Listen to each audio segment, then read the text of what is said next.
Je vais pouvoir donc commencer à le présenter. Vincent, grand adepte des chocs d'éloquence, ce soir il est obligé de faire mouche. À chaque fois, il nous étonne, il nous impressionne. Maintenant qu'il a la pression, je vais en rajouter un peu. Il faut quand même lui rappeler que sa père est la plus grande oratrice de la Sorbonne. Saura-t-il être à la hauteur pour devenir son homologue nantais? Je vous laisse le découvrir tout de suite, avant de parler pour ne rien dire.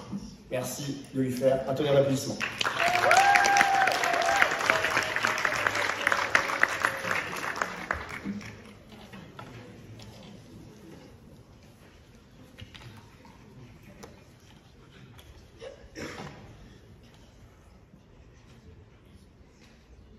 Nique ta mère.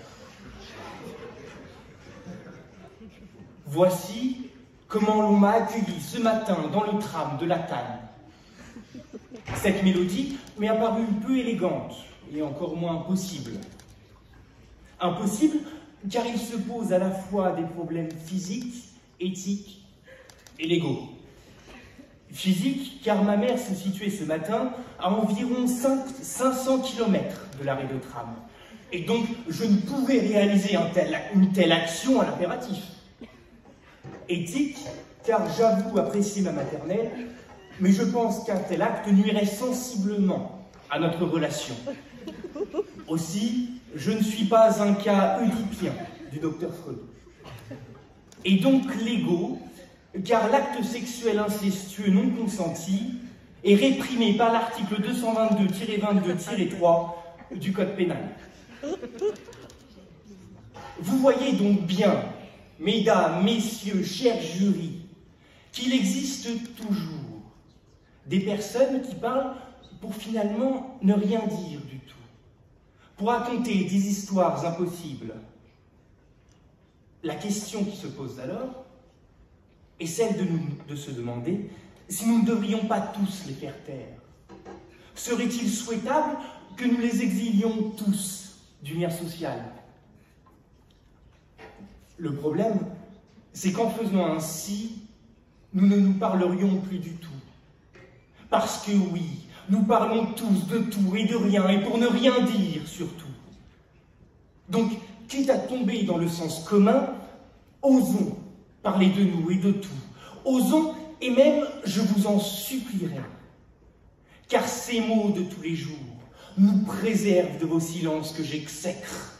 Des silences répugnants, sales et infects. Vous me dégoûtez tous de votre simple présence, alors merci, merci de l'embellir de vos mots. Parlez-moi de tout, car nous n'avons rien à nous dire. Vous me raconterez encore demain à quel point vos vacances étaient merveilleuses. Il s'ensuivra un monologue interminable sur votre séjour. Il s'ensuivra une succession de ensuite qui deviendront des puits sans fond. Il s'ensuivra une pléthore de promesses qui ne sont que des paroles en l'air.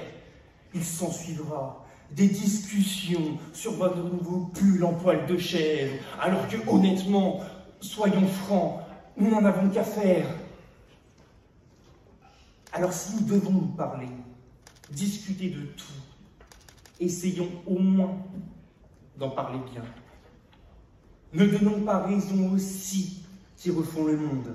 Changeons de paradigme et parlons enfin pour dire quelque chose.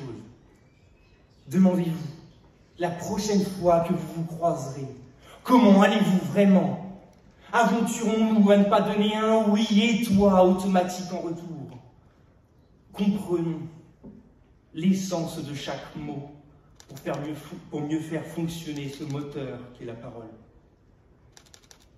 Cela passe aussi par arrêter de parler sur tout ce qui se passe, et en particulier sur ce que nous ne connaissons pas, par arrêter de commenter sur X la dernière actualité minable, par arrêter ces débats embrasés, mais surtout chronophages.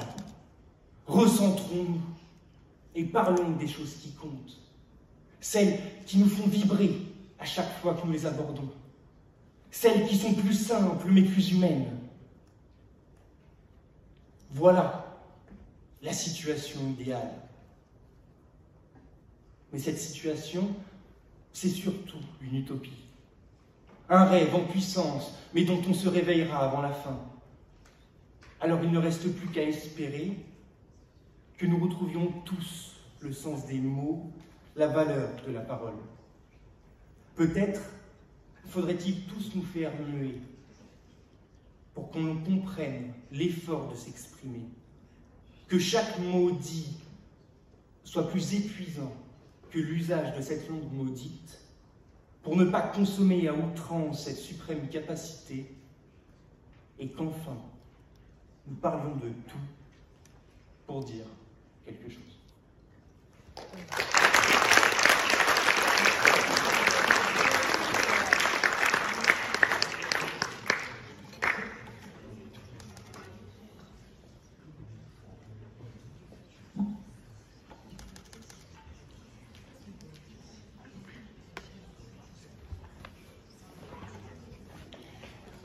Merci Vincent. Alors une question courte, pas nécessairement simple, mais courte, et pour jouer sur la rime. D'après vous, est-ce que l'on parle pour dire ou est-ce que l'on parle pour agir?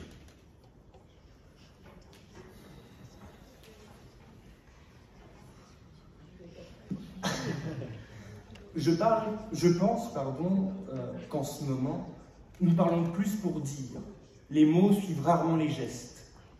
Mais encore une fois, cette utopie serait effectivement de parler pour faire des choses de grand, faire des choses dont nos rêves seraient à la hauteur.